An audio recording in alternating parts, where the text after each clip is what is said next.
Corporations have created enormous wealth and progress and employ countless people.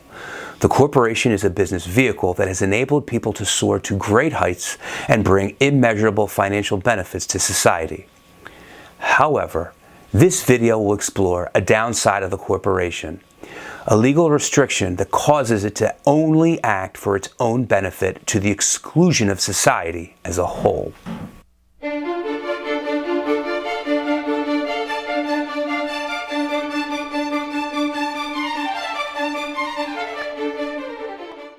Welcome to PA Voter Information Network. This is Larry DeMarco, your host. Do you watch my YouTube channel but haven't subscribed yet?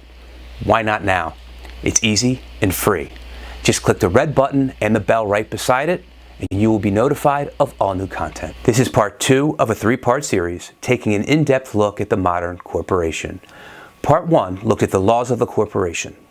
Part 2 will take a psychiatric look at the corporation, this citizen that lawmakers and judges have artificially created and given the rights of people in our society.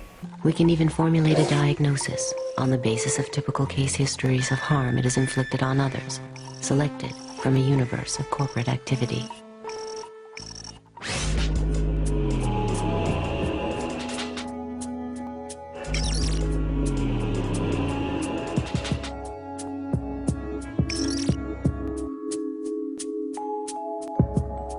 Let's look at it from the point of view of the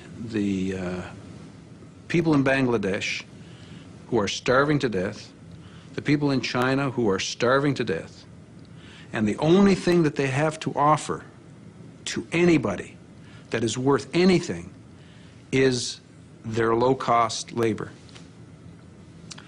And in effect, what they are saying to the world is they have this big flag that says, come over and hire us. We will work for 10 cents an hour because 10 cents an hour will buy us the rice that we need not to starve.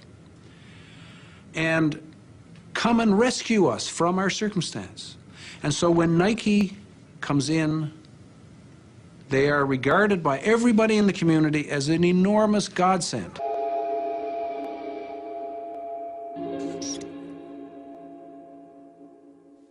What happens in the areas where these corporations go in and are successful? They soon find that they can't do any more in that country because the wages are too high now. And what's that another way of saying? Well, the people are no longer desperate. So, okay, we've used up all the desperate people there. They're all plump and healthy and wealthy.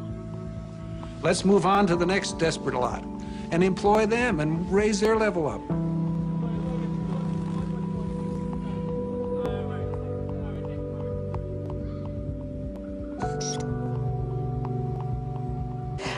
And the tax holidays get longer.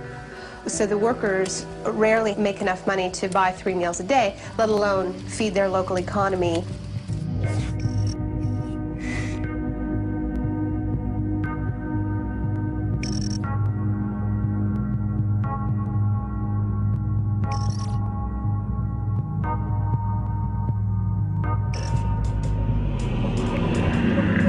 Fabrics, toothbrushes, tires, insecticides, cosmetics, weed killers, a whole galaxy of things to make a better life on Earth. We now know that the synthetic chemicals which have permeated our workplace, our consumer products, our air, our water, produce cancer and also birth defects and some other toxic effects.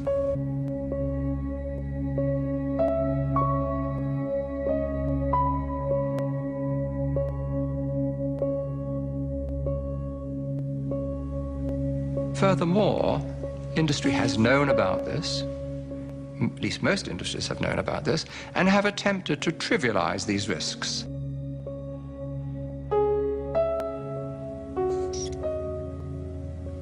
If I take a gun and shoot you, that's criminal. If I expose you to some chemicals which knowingly are going to kill you, what difference is there? The difference is that it takes longer to kill you. We are now in the midst of a major cancer epidemic, and I have no doubt, and I have documented the basis for this, that industry is largely responsible for this overwhelming epidemic of cancer, in which 1 in every 2 men get cancer in their lifetimes, and 1 in every 3 women get cancer in their lifetimes.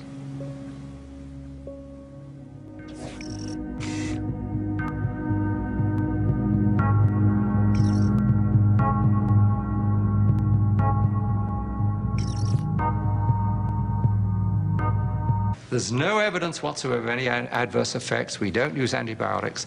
And this clearly showed that they had lied through their teeth.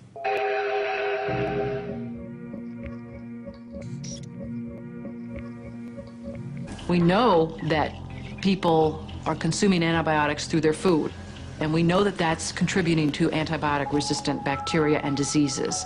And we know we're at a crisis when somebody can go into a hospital and get a staph infection and it can't be cured and they die. That's a crisis.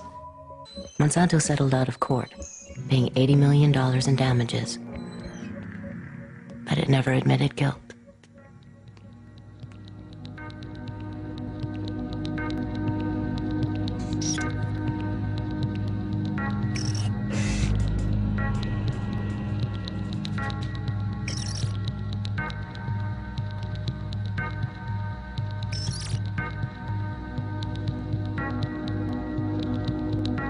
Sleeping in a motel in Brewer, Maine one night. I woke up with terrible hay fever and my eyes were burning, and I looked out of the river and there were great mounds of white foam going right down the river. I knew not one constituent of the paper mills wanted to have the river polluted. And it was more or less as if we created a doom machine. In our search for wealth and for prosperity, we created something that's going to destroy us. At Multinational Monitor, we put together a list of the top corporate criminals of the 1990s. We went back and looked at all of the criminal fines that corporations had paid in the decade. Exxon pled guilty in connection to federal criminal charges with the Valdez spill and paid $125 million in criminal fines. General Electric was guilty of defrauding the federal government and paid $9.5 million in criminal fines. Chevron was guilty of environmental violations and paid $6.5 million in fines. Mitsubishi was guilty of antitrust violations and paid $1.8 million. IBM was guilty of illegal exports and paid $8.5 million. Was guilty of environmental violations. Pfizer, the drug manufacturer, was guilty of antitrust violations and paid $20 million of food and drug regulatory violations. Sears was guilty of financial fraud. Blue Cross Blue Shield of Illinois. Unical was guilty of fraud, of environmental violations. $4 million. Korean Airlines tax evasion, finance $5 million. Paid $250,000. Hoffman LaRouche, guilty of an antitrust violation, paid $500 million in criminal fines. Again and again, we have the problem that whether you obey the law or not is a matter of whether it's cost effective. If the chance of getting caught and the penalty are less than it costs to comply, people think of it as being just a business decision. Man has created a psychopath, a citizen criminal whose legal duty, obligation, and programming is to earn money for its master and screw everyone else.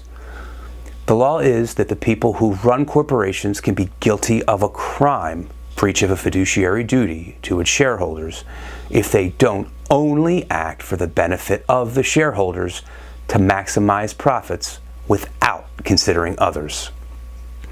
To summarize, the price we pay for our corporate wealth generating machine is that it has the following personality: a callous lack of concern for others, no capacity to maintain relationships, reckless disregard for people's safety, lying for profit, incapacity to experience guilt, and failure to conform to social norms.